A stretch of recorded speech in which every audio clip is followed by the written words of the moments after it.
What do you think about the coalition government and how it's performed so far? And do you see that it will be able to do more than just absorb the shock? Because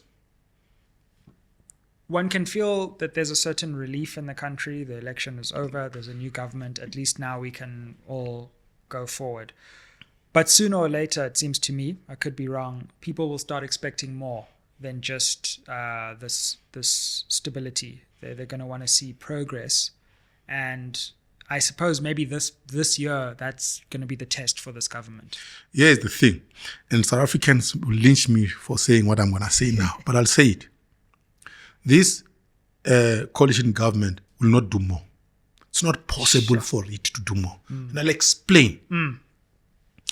You see, this thing about coalition governments it's relatively old in Western Europe. And an interesting country, by the way, is Germany. Germany has been under coalition governments for a very long time. Merkel actually was a leader of a coalition government for a very long time.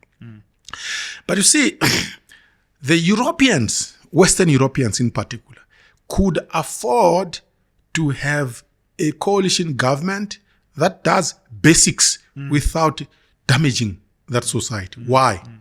Because those are developed societies economically. Sure. So when you have a country that is developed like Germany, which is number one in Europe, it's not addressing a backlog of development.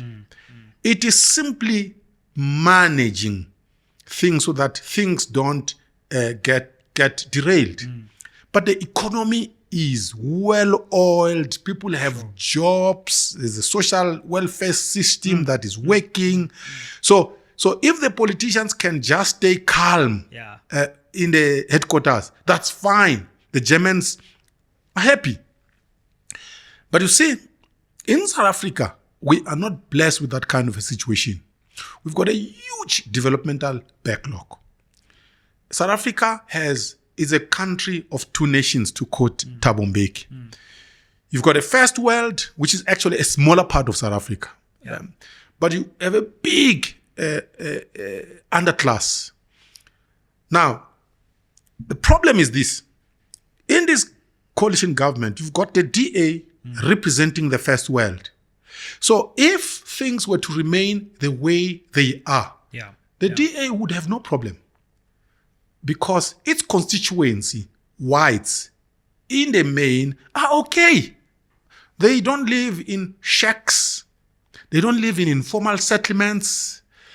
They are actually not unemployed. They are fine. So if the thing keeps on going like that, the DA is happy.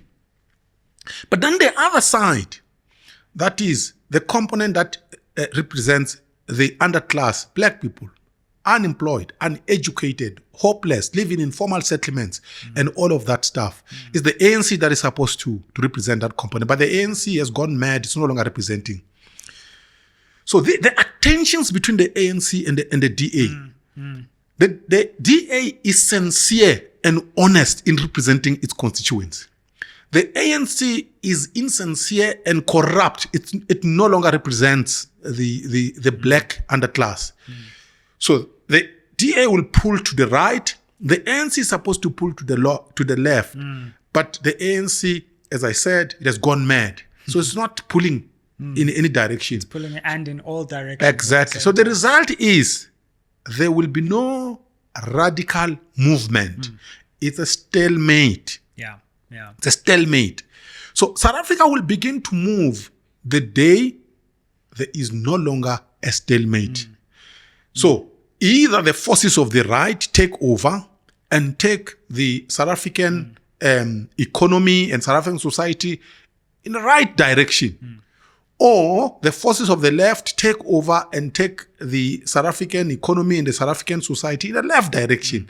That's when we're going to see movement. Or you have a centrist force that emerges that is going to take South Africa in a centrist direction. But this is not going to happen not in the next 15 to 20 years. South Africa will be governed by a coalition government for a minimum of 15 years going forward. And what does that mean? Another prediction here. Hey? Yeah, it means that all the problems that we're grappling with of unemployment, lack of economic growth, will be with us for at least 15 years.